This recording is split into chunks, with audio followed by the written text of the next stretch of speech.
नमस्कार, मैं गजेंद्र सर आपको फिर से क्लास 10th का फिजिक्स पार्ट 3 स्टार्ट होगा। सेकेंड पार्ट तक हो चुका था, पार्ट 3 का सेकेंड मतलब थर्ड पार्ट स्टार्ट होगा, जिसमें आज हम लोग दर्पण के बारे में पढ़ेंगे। और वह दर्पण जो है कि दर्पण आखिर देखते हैं हम लोग कि दर्पण होता क्या है। सबसे पहले है ना, दर्पण जिसमें हम लोग अपनी तस्वीर को देखते हैं, इमेज को देखते हैं, उसको हम लोग क्या करते हैं, दर्पण कहते हैं। तो आज हम लोग चलते हैं दर्पण, ठीक है। क्लास 10th का फिजिक्स है, जो कुछ क्लास हो चुकी है ना, उसको आज का टॉपिक आपका रहेगा दर्पण, ठीक है। दर्पण किसे कहते हैं? दर्पण, दर्पण क्या होता है? जिसको हम लोग मिरर बोलते हैं। क्या बोलते हैं हम लोग? मिरर। इसको हम लोग मिरर बोलते हैं, मिरर। इसको हम लोग मिरर बोलते हैं, ठीक है। दर्पण, दर्पण को हम लोग मिरर बोलते हैं। दर्पण क्या होता है? दर्पण किसे कहते हैं? मतलब एक भाग रजित होता है, एक भाग रजित किया होता है ना।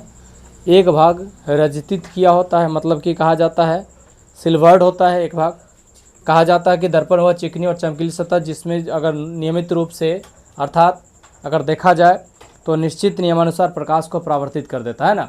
दर्पण में क्या होता है कि जब कोई, देखिए जैसे एक बार दर्पण है तो यह इस भाग से रजित किया गया, इस भाग से रजित किया गया, इसको किया गया Rajit, Rajit, silvered, silvered, silvered किया गया, रजित किया गया, ठीक है। रजित किया गया है ना।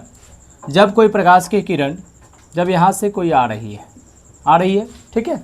जब कोई प्रकाश की किरण क्या कर रही है, यहाँ से आ रही है, तो आने के बाद या आ रही है, आने के बाद यहाँ से क्या करेगी, टकरा कर पुनः परावर्तित हो जाएगी, परावर्तित हो जाएगी।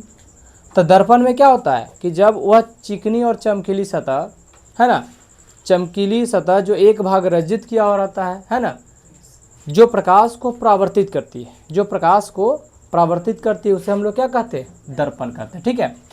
तो ये आपका दर्पी जो आपतित क्या करती है, परावर्तित करे आने वाली किरण, जिसको हम लोग बोलते हैं आपतित किरण, है ना, आपतित किरण, आपतित किरण। और ये है आपका परावर्तित किरण, ये है आपका परावर्तित किरण, ठीक है। परावर्तित किरण है, परावर्तित किरण हो जाएगा। तो जरा ध्यान दीजिए, इसका परिभाषा अगर लिखना हो तो परिभाषा हम किस प्रकार लिखेंगे? तो परिभाषा लिखने के लिए सबसे पहले आप देखिए, है ना, इसको परिभाषा लिखना है तो दर्पण का परिभाषा लिखेंगे। तो दर्पण का परिभाषा लिखने के लिए सबसे पहले, है ना, कहा जाता है कि वह चिकनी, चिकनी या चमकीली सतह जो प्रकाश को, जो रजित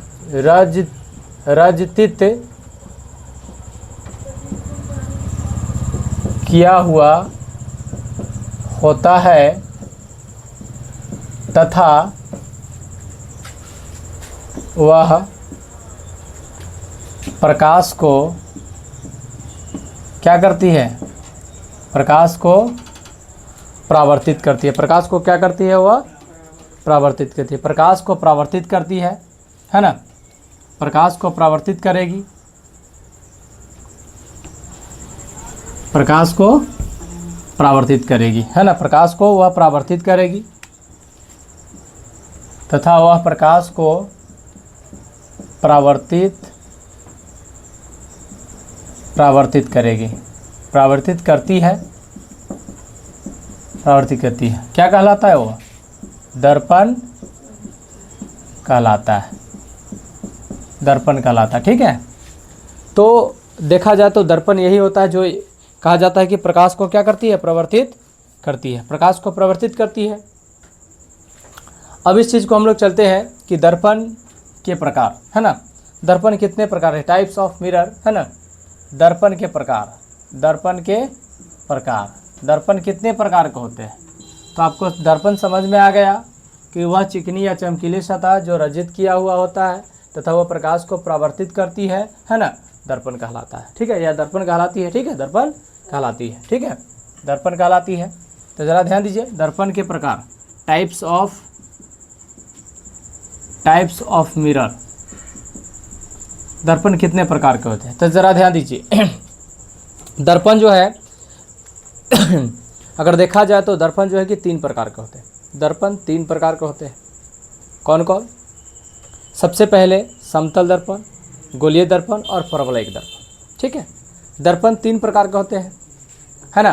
तीनों आपको जानना है। दर्पण 3 प्रकार के होते हैं अगर देखा जाए तो। सबसे पहले तो ये जो दर्पण है वह दर्पण 3 प्रकार के होते हैं। दर्पण 3 प्रकार के हैं, 3 प्रकार के होते हैं। ठीक है, समतल दर्पण, समतल दर्पण पहला हो जाएगा आपका समतल दर्पण। सेकंड वाला हो जाएगा आपका गोलीय दर्पण, गोलीय दर्पण।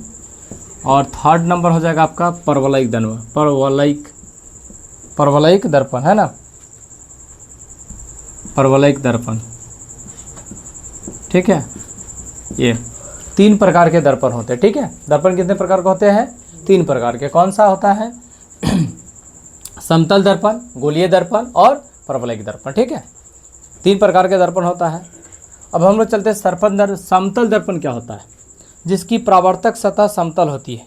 जिस दर्पण की परावर्तक सतह समतल होती है ना, जिस दर्पण की परावर्तक सतह समतल होती है उसे क्या कहेंगे हम लोग?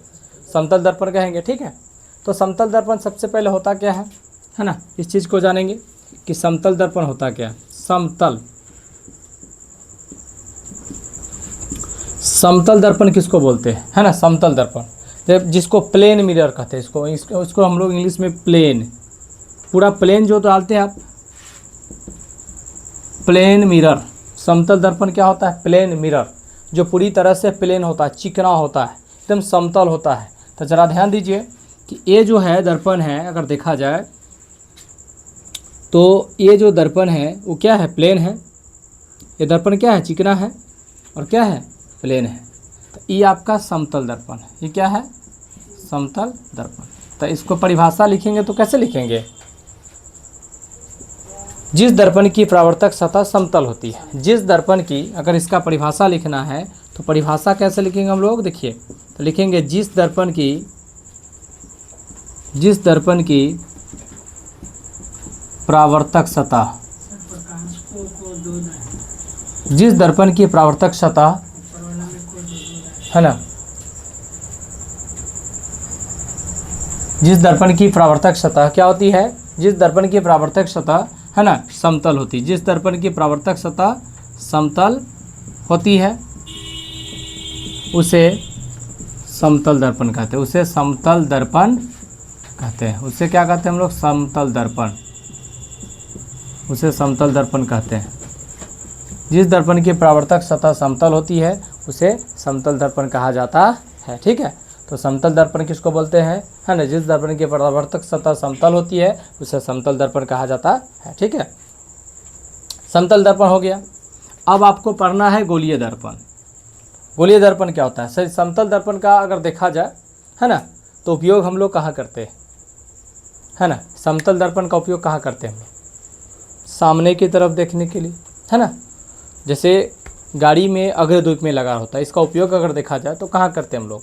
समतल दर्पण तो गाड़ी के अग्रद्वीप में, है ना। अगर देखा जाए तो गाड़ी के अग्रद्वीप में। ठीक है, तो गाड़ी के अग्रद्वीप में इसका प्रयोग किया जाता है ना। समतल दर्पण, इसका उपयोग कहाँ किया जाता है? उपयोग, तो उपयोग इसका किया जाता है गाड़ी के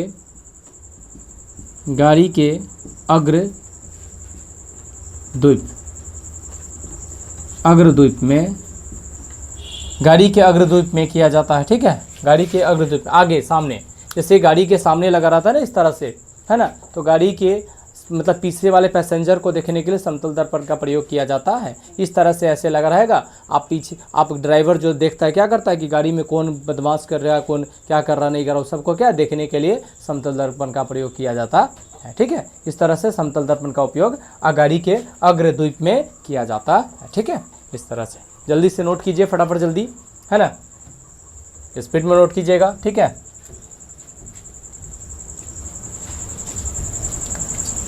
अब उसके बाद हम लोग चलेंगे गोलीय दर्पण। गोलीय दर्पण क्या होता है? जिस दर्पण की परावर्तक सतह, किसी खोखले गोले का क्या होता है? एक भाग होता है। जिस दर्पण की परावर्तक सतह किसी खोखले गोले का एक भाग होता है उसे हम लोग क्या कहते हैं? गोलीय दर्पण कहते हैं। उसे गोलीय दर्पण कहा जाता है। जिस दर्पण की परावर्तक सतह किसी खोखले गोले का एक भाग होता है उसे क्या कहते हैं हम लोग? गोलीय दर्पण कहते हैं। ठीक है, तो अब हम लोग चलते हैं गोलीय दर्पण। तो ज़रा ध्यान दीजिए आप, गोलीय दर्पण क्या होता है? दूसरा है आपका गोलीय दर्पण। गोलीय दर्पण दूसरा आपका गोलीय दर्पण है। ठीक है, जिसको हम लोग बोलते हैं spherical mirror. Spherical mirror, spherical mirror. ठीक है, गोलीय दर्पण एस्फेरिकल मतलब कि यह जो गोलीय होगा इस तरह से, है ना, इस तरह से होगा, इस तरह से वृत्त, जैसे वृत्त होता है ना, इस तरह से वृत्त होता है। ठीक है, तो ज़रा ध्यान दीजिए, अगर देखा जाए तो इधर से इसको कट कर दिया गया और इसको अब देखिए इसमें मिरर लगा दिया गया। ये मिरर लगा दिया गया तो क्या हो गया? गोलीय दर्पण हो गया। क्या हो गया? गोलीय दर्पण। इसका क्या होता है? सी मतलब वक्रता केंद्र, सेंटर, इसको बोलते हैं हम लोग वक्रता केंद्र। वक्रता केंद्र बोलते हैं उसको हम लोग, वक्रता केंद्र बोलते हैं। क्या बोलते हैं? वक्रता केंद्र। ए इसका ए और बी इसका बिंदु हो गया। ए और बी क्या है? बिंदु हो गया, पॉइंट है ना। डी इसका बिंदु है ना, तो ए बी सी डी। ठीक है, 4 को पॉइंट हो गया। ठीक है, इस तरह से। तो बताइए कि ए जो है कि कौन सा दर्पण है? एस ई कौन सा दर्पण है? अवतल दर्पण है। कौन सा है? जिसकी परावर्तक सतह धंसी रहती है उसको अवतल दर्पण कहते हैं। अब इसको एक और बनाते हैं, देखिए एक और बनाते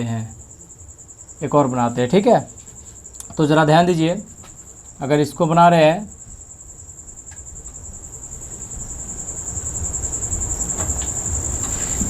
ई आपका कौन सा दर्पण बनेगा बउआ? ई आपका बनेगा आपका उत्तल दर्पण बनेगा। क्या बनेगा? उत्तल दर्पण। ठीक से चल रही है, देखो तो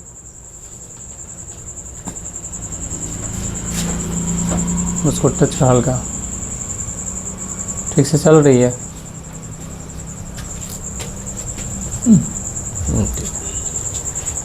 देखिए ये आपका जिसकी परावर्तक, सॉरी ये गलत हो गया, बाहर से नहीं होगा, अंदर से होगा, अंदर से होगा। देखिए ये आपका अंदर से होगा। ठीक है, ये आपका अंदर से होगा इस तरह से। जिसकी परावर्तक सतह उभड़ी रहती है ना, तो जिसकी परावर्तक सतह उभड़ी रहती है उत्तल दर्पण होता है। इसका बी ई सी हो जाएगा केंद्रक, है ना।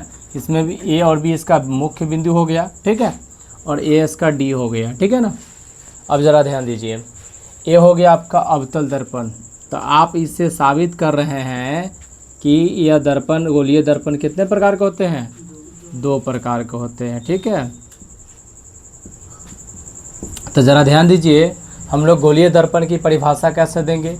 जिस दर्पण की परावर्तक सतह किसी खोखले गोले का एक भाग होता है ना, अगर कहा जाए कि गोलीय दर्पण, जिस दर्पण की परावर्तक सतह किसी खोखले गोले का एक भाग होता है, तो ई गोला है। ये क्या है? गोला है। इसका एगो भाग यही ना होगा, फिर इसका एगो भाग ई होगा, है ना। तो जिसका एगो भाग होगा उसको हम लोग क्या कहेंगे? गोलीय दर्पण कहेंगे। ठीक है, दर्पण सबसे पहले तो दर्पण पढ़े, तो दर्पण होता क्या है? तो दर्पण हुआ चमकीला और मतलब चिकनी या चमकीला सतह जो प्रकाश को परावर्तित कर है ना, परावर्तित करती है ना, हमेशा क्या करती है? प्रकाश को परावर्तित करती है, उसे दर्पण कहते हैं। दर्पण को 3 भागों में बांटा गया। कौन कौन? समतल दर्पण, गोलीय दर्पण और परवलयिक दर्पण। ठीक है, समतल को 3 भागों में बांटा गया। गोलीय दर्पण, सॉरी समतल दर्पण, सॉरी दर्पण को 3 भागों में बांटा गया। समतल दर्पण, गोलीय दर्पण और परवलयिक दर्पण। ठीक है, अब हम लोग चलते हैं गोलीय दर्पण। समतल दर्पण पढ़ रही है कि जिस दर्पण की परावर्तक सतह हमेशा समतल होती है, बराबर होती है ना, तो उसको क्या कहेंगे? समतल दर्पण कहेंगे। ठीक है, समझ में आ गया। अब हम लोग चलते हैं गोलीय दर्पण। गोलीय दर्पण कहने का मतलब किसी खोखले गोले, जिस दर्पण की परावर्तक सतह किसी खोखले गोले का क्या होता है? एक भाग होता है, 1 भाग। अगर देखा जाए तो केवल क्या होगा? एक भाग होगा। तो इसको एक भाग होगा, उसको क्या कहेंगे हम लोग?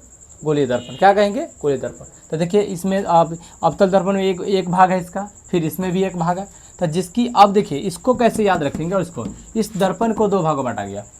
गोलीय दर्पण को 2 भागों में, अवतल दर्पण और उत्तल दर्पण। तो जिसकी परावर्तक सतह धंसी रहेगी, ई हो गया सतह, इसमें ई सतह है ना, इसमें ई सतह है, ई इसका सतह हो जाता है, सतह है ना, ई सतह हो गया। इसमें ई इसका सतह है, सतह। तो जरा ध्यान दीजिए, ई धंसा हुआ है, क्या है? धंसा हुआ है। ई उभरा हुआ है, उभरा हुआ है। तो आपको इसका भी परिभाषा आपको याद हो जाएगा अभी भी, है ना। जिस दर्पण की परावर्तक सतह धंसी रहती है ना, धंसी रहेगी, सतह धंसी रहती है, वो अवतल दर्पण होता है ना। और जिस दर्पण की परावर्तक सतह उभरी रहती है, मतलब पेट जिसका निकला हुआ रहेगा, वो उत्तल दर्पण, और जिसका धंसा हुआ रहेगा वो क्या होगा? अवतल दर्पण। ठीक है, याद हो जाएगा ना? ठीक है, कोई दिक्कत? इस तरह से आप याद कर लोगे पूरी तरह से, ठीक है, इसमें कोई दिक्कत नहीं होगा, है ना। हमेशा आप अच्छे से पढ़ोगे, कोई दिक्कत नहीं होगा। ठीक है, देखिए गोलीय दर्पण की परिभाषा किसे कहते हैं, है ना। तो इसकी परिभाषा आप देख लीजिए, इसकी परिभाषा। तो इसकी परिभाषा अगर देखना है तो आप देख लीजिए। सबसे पहले, जिस दर्पण की परावर्तक सतह किसी खोखले गोले का एक भाग होता है ना। तो जिस दर्पण की परावर्तक सतह किसी खोखले परावर्तक सतह जिस दर्पण की परावर्तक सतह किसी खोखले गोले का एक भाग होता है। सबसे सरल परिभाषा आपको याद दिलाएंगे, ठीक है, सबसे आसान परिभाषा में। आपको थोड़ा भी ज़्यादा मेहनत करने की जरूरत नहीं, एक बार आप दोबारा फिर इसको देख लीजिएगा, ठीक है, एक दो बार जितना मन करे, चाहे हम ज़्यादा नहीं आपसे रिक्वेस्ट करेंगे, एक बार देखिएगा, एक बार में ही आपको पूरा तरह से याद हो जाएगा। मैं कभी भी परिभाषा बहुत बड़ा नहीं लिखता हूँ, अपना उससे जितना चाहता हूँ कि छोटा कर दे कि बच्चों उसको आसानी से याद कर ले या लिख सके, ठीक है। तो चलिए, जिस दर्पण की परावर्तक सतह किसी खोखले गोले का एक भाग होता है, उसे हम लोग क्या कहते हैं? उसे क्या कहते हैं हम लोग? उसे गोलीय दर्पण कहते हैं, उसे गोलीय दर्पण कहते हैं, ठीक है, उसे गोलीय दर्पण कहते हैं। जरा ध्यान दीजिए, दर्पण अब गोलीय दर्पण कितने प्रकार का हो गया? अब तो आपको नाम स्पष्ट हो गया, गोलीय दर्पण के प्रकार। तो जरा ध्यान दीजिए, गोलीय दर्पण के कितने प्रकार? तो गोलीय दर्पण के दो प्रकार, कौन कौन से? इसको हम लोग बोलते हैं अवतल दर्पण और इसको उत्तल दर्पण। गोलीय दर्पण दो प्रकार के, कौन कौन से? अवतल दर्पण और उत्तल दर्पण। दो प्रकार के दर्पण होते हैं। अवतल दर्पण क्या होता है ना, कनकेव और कन्वेक्स, जिसको बोलते हैं कनकेव और उसको कन्वेक्स, ठीक है, मिरर, ठीक है। उसके बाद हम लोग अब चलिए हम लोग इस दर्पण को चलते, इस दोनों को परिभाषा चलते, ठीक है, इस दोनों को चलेंगे, है ना, अवतल दर्पण और उत्तल दर्पण, ठीक है। अवतल दर्पण किसको बोलते हैं हम लोग, है ना। अवतल दर्पण किसको बोला जाता है? सबसे पहले ध्यान दीजिए, अवतल दर्पण कहते हैं किसको? आपको अभी समझाए, तुरंत समझाए। जिसकी परावर्तक सतह धंसा हुआ रहेगा, जिसका अर्थात जिसका पेट धंसा रहेगा, उसको हम लोग क्या बोलेंगे? अवतल दर्पण। जिसका पेट निकला हुआ रहेगा, है ना, उसको क्या बोलेंगे? उत्तल दर्पण, ठीक है, सही है। चलिए, तो बराबर आपको याद रहना चाहिए, ठीक है। इस तरह से आप पढ़ोगे, हमेशा मेहनत करो, पूरी तरह से अच्छा रिजल्ट आएगा, है ना। आप मेहनत करोगे तब ना रिजल्ट आएगा, जब तक मेहनत नहीं करोगे तब तक रिजल्ट नहीं आएगा। आप देखिए, सफलता समय मांगती है, ठीक है, समय आप दोगे तो सफल जरूर हो जाओगे, ठीक है। इसलिए समय दीजिए, सफलता पाइए, है ना। आप टाइम अगर देखोगे, एक बात आपको बता देते हैं, है ना, आप जानते हो कि आप समय दीजिए, मैं आपको सफलता दूंगा, है ना। आप समय दीजिए और मैं आपको सफलता दूंगा। अगर समय आप नहीं दीजिएगा तो सफलता कहाँ से खोजिएगा, है ना। इसके लिए क्या होगा? समय आपको देना पड़ेगा, ज़रूर से ज़रूर, मुश्किल से, है ना। जितना मन है उतना पढ़ लीजिए, नहीं तो फिर जो है कि बाद में मौका नहीं मिलेगा पढ़ने का। फिर कहा जाता है कि 10th हो या 12th हो या किसी भी फैकल्टी में हो, है ना, या किसी भी क्लास में हो, है ना, उसको पढ़ना ज़रूरी है ना। अगर हाथ में कलम हो तो सब चीज़ आपके पास होगा, है ना। और जो पढ़ा लिखा इंसान है उसको कभी भी किसी प्रकार की कोई दिक्कत नहीं होती। इसीलिए पढ़ना बहुत ज़रूरी है, जितना हो सके बाबू पढ़ लीजिए, है ना, अच्छा रहेगा। चलिए हम लोग चलते हैं। देखिए, अवतल दर्पण क्या होता है? अवतल दर्पण किसे कहते हैं? तो ज़रा ध्यान दीजिए, अवतल दर्पण किसको बोलते हैं? तो जिस दर्पण की परावर्तक सतह धंसी रहती है। तो अवतल दर्पण की परिभाषा देखिए, अवतल दर्पण, ठीक है, अवतल दर्पण की परिभाषा, अवतल दर्पण किसे कहते हैं, है ना। तो अवतल दर्पण, जिस दर्पण की जिस दर्पण की परावर्तक सतह धसी रहती है उसे अवतल दर्पण कहते हैं। उसे अवतल दर्पण कहते हैं। जिस दर्पण की परावर्तक सतह धसी रहती है उसे क्या कहते हैं हम लोग? अवतल दर्पण कहते हैं। ठीक है, जिस दर्पण की परावर्तक सतह धसी रहती है उसे अवतल दर्पण कहा जाता है। ठीक है, अब ज़रा ध्यान दीजिए, अवतल दर्पण की आप पिक्चर भी देख लीजिए। आप इस तरह से अवतल दर्पण बनेंगे। ठीक है, इस तरह से अवतल दर्पण बनेंगे। इस तरह से आपका अवतल दर्पण बनेगा बाबू, देखिए ध्यान दीजिए। ठीक है, ये आपका देखिए, ये आपका पी आपका ध्रुव हो जाएगा, पी आपका ध्रुव है, और ये आपका जो है कि आपका सी है, केंद्र है। ठीक है, और ये जो है आपका सतह हो गया, ये आपका सतह हो गया। तो सतह धंसा हुआ रहता है। ठीक है, इस तरह से सतह क्या है? धंसा हुआ है ना। ये आपके बिंदु हो गया।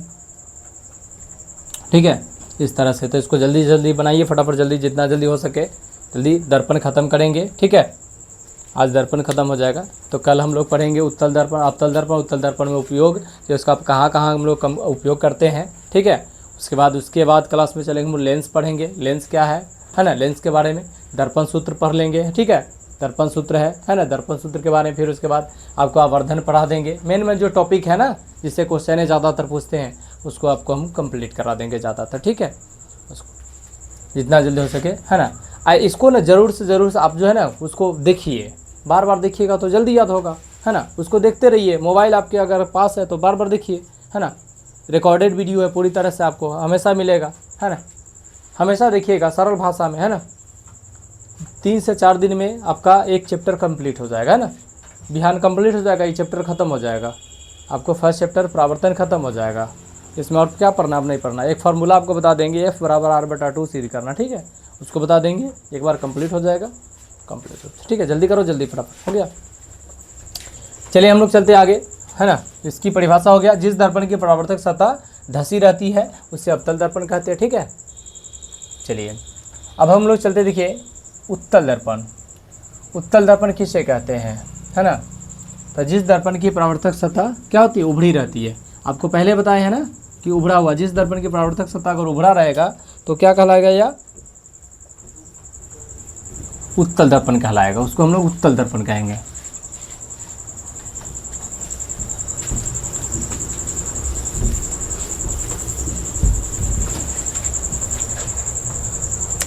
चलिए उत्तल दर्पण चलते हैं। उत्तल दर्पण, देखिए उत्तल दर्पण की परिभाषा देखिए, है ना। उत्तल दर्पण किसे कहते हैं? आप अपने से बना लीजिए। उत्तल दर्पण किसे कहा जाता है? जिस दर्पण की परावर्तक सतह उभड़ी रहती है, आपको पता, अर्थात वह जिसका पेट निकला हुआ रहेगा। एग्जाम्पल फॉर है ना, पेट निकला वाला को क्या कहेंगे? उत्तल दर्पण। उसको तोंद कहा जाता है ना। तो जो पेट निकला हुआ रहेगा उसको क्या कहेंगे हम लोग? उत्तल दर्पण कहेंगे ना। जिसका पेट सुखड़ा हुआ है, पूरी तरह से अंदर गया हुआ, उसको हम लोग अवतल दर्पण कहेंगे। ठीक है, तो आप समझ जाओगे ना। परीक्षा उरीक्षा में जाना, कभी देखना कि जिसका पेट निकला हुआ है तो याद आ जाएगा वो उत्तल दर्पण बैठा हुआ है। कि अगर मान के चले कि फिर अगर पेट किसी का पतला दुबला है, सटका हुआ है, तो देखो अवतल दर्पण वाला बैग में बैठा हुआ है ना। याद रखो, कोई ना कोई जरूर, कोई ना कोई बैठा हुआ का क्लास पर में, है ना। तो इसी एक लड़का है, उसी को याद रखना, ऋतुआ को, है ना। देखो दर्पण की, देखिए सबसे पहले ध्यान दीजिए, है ना। उत्तल दर्पण किस कहते हैं? जिस दर्पण की, इसको परिभाषा लिख लीजिए आप, है ना। जिस दर्पण की परावर्तक सतह, है ना, जिस दर्पण की परावर्तक सतह उभड़ी रहती है उसे क्या कहते हैं हम लोग? उसे उत्तल दर्पण कहते हैं। उसे उत्तल दर्पण कहते हैं। जिस दर्पण की परावर्तक सतह उभरी रहती है उसे क्या कहते हैं हम लोग? उत्तल दर्पण कहते हैं। ठीक है, जैसे आप देखिए परावर्तक सतह है उभरा हुआ, ज़रा ध्यान दीजिए। ये आपका दर्पण है, तो इस तरह से इसके नीचे से रज्जित होगा, है ना। तो उत्तल दर्पण में यह परावर्तक सतह है। ये P इसका ध्रुव हो गया, ये इसका वक्ता केंद्र है। ठीक है, और यह जो सतह है, यह सतह उभरा हुआ है, उभरा सतह। ठीक है, ये सतह हो जाएगा। उभड़ा हुआ सतह है, ठीक है। और ये आपका उत्तल दर्पण हो गया, ठीक है। इस तरह से जल्दी से फटाफट नोट कीजिए, ठीक है, जितना जल्दी हो सके।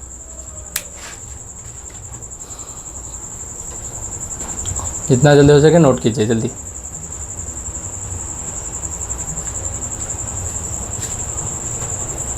हो गया, नोट कर लिए? क्यों? नोट कीजिए। चलिए, हो गया बाबू। तो आपका दर्पण उत्तल गोलीय दर्पण हो गया। अब आपका बच गया परवलयिक दर्पण, ठीक है। परवलयिक दर्पण होता क्या है?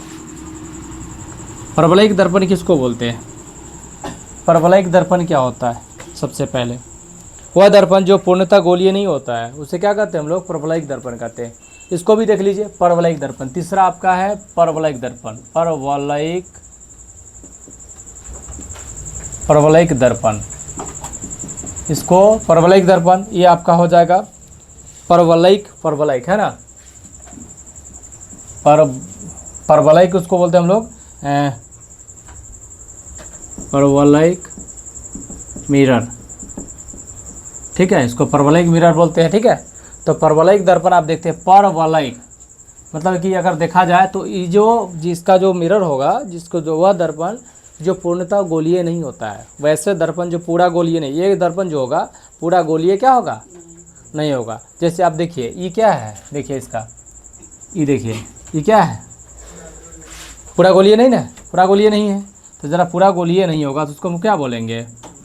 उसको परवलयिक दर्पण क्या कहेंगे? उसको परवलयिक दर्पण। जो पूरा तरह से क्या होता है? गोलीय नहीं होता है, पूरी तरह से गोलीय नहीं होता, उसको क्या कहेंगे लोग? परवलयिक दर्पण, है ना। तो उसका परिभाषा लिख देंगे, वह दर्पण जो पूर्ण रूप से गोलीय नहीं होते हैं उसे क्या कहेंगे? परवलयिक दर्पण कहते हैं, ठीक है। एकदम छोटी सी परिभाषा, आप अपने मन से याद करो, ठीक है। इसको क्या करो? अपने मन से। वह दर्पण जो पूर्ण रूप से गोलीय नहीं होते उसे क्या कहते हैं हम लोग? परवलयिक दर्पण कहते हैं, ठीक है। अब देखिए, आपको बताते हैं, दर्पण हो गया। कुछ और भी क्वेश्चन आपको चलेंगे गोलीय दर्पण से संबंधित कुछ चलेंगे। चलिए इसको बना लीजिए फटाफट, ठीक है। और इसके बाद का जो वीडियो है कल आपको अपलोड करेंगे। गोलीय दर्पण से संबंधित कुछ विभिन्न प्रकार के जो पद है वह कौन कौन से पद है, जैसे वक्रता त्रिज्या हो गया, ध्रुव हो गया, फोकस दूरी हो गया, ठीक है। ये सब चलेंगे, है ना। ये सब भी बहुत ज़रूरी है, ठीक है। ये सब भी अगर हो जाएगा तो ज़्यादा अच्छा रहेगा। और उस कुछ क्वेश्चन ऐसे करा देंगे कि किस दर्पण को कहाँ रखेंगे तो उसका प्रतिबिंब कैसा बनेगा, किस प्रकार बनेगा, उसको भी आपको समझा दिया जाएगा, ठीक है। तो बाकी बात कल आपको इसके बाद फिर आपको पढ़ाएंगे, ठीक है। उसके बाद कल आपको इसके बाद पढ़ाया जाएगा, है ना।